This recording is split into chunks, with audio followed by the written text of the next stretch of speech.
Le TDI, qu'est-ce que c'est?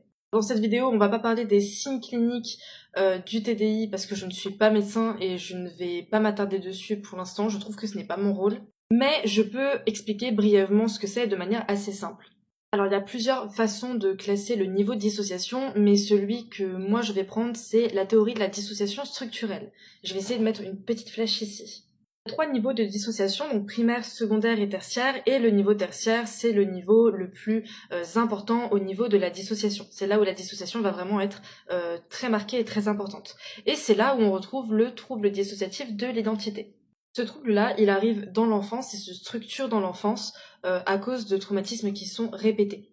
En général, il peut se former jusqu'à l'âge de 8-9 ans environ. Normalement, à cet âge, l'enfant, il a ce qu'on appelle l'étape de l'intégration identitaire, c'est-à-dire qu'il va former son identité, ou en tout cas les bases de son identité qu'il va compléter plus tard dans son adolescence. Mais l'enfant qui va développer un TDI a tellement eu l'habitude de dissocier dans son enfance que cette étape ne se fait pas. Du coup, au lieu d'avoir cette intégration identitaire, en fait, l'identité va se fractionner et va continuer de se développer en partie indépendantes les unes des autres.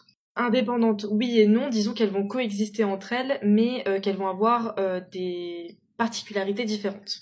Et tout ça, on le rappelle, la dissociation, c'est suite à des traumatismes qui sont très violents et qui peuvent être malheureusement répétés dans l'enfance. Est-ce qu'il faut que les traumatismes soient forcément répétés pour développer un trouble dissociatif de l'identité?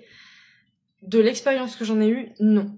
Pas avec moi, mais avec mon fiancé qui lui aussi a un TDI, dont le premier alter est apparu tout de suite après le premier traumatisme en fait. Cependant, on n'est pas tous d'accord là-dessus, il y en a qui vont vraiment accentuer sur l'aspect répétitif de l'abus, mais moi je pense que c'est plus l'aspect répétitif de dissociation. Et encore une fois, je ne suis pas médecin, ce n'est que mon avis.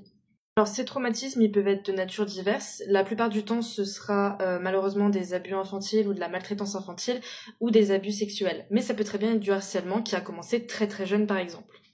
Et du coup, ces parties d'identité qui vont être fragmentées, on les appelle des alters. Ce sont des états alternatifs de conscience. Ça, c'est le terme que énormément de systèmes utilisent, mais vous pouvez très bien parler de parties, vous pouvez vraiment utiliser le terme que vous souhaitez tant qu'en fait vous arrivez à vous faire comprendre et que dans votre tête c'est très clair. Le TDI a officiellement été reconnu comme trouble mental dans le DSM-4 en 1994, mais malheureusement, on est bien loin de la compréhension de ce trouble et on est bien loin de l'acceptation de ce trouble.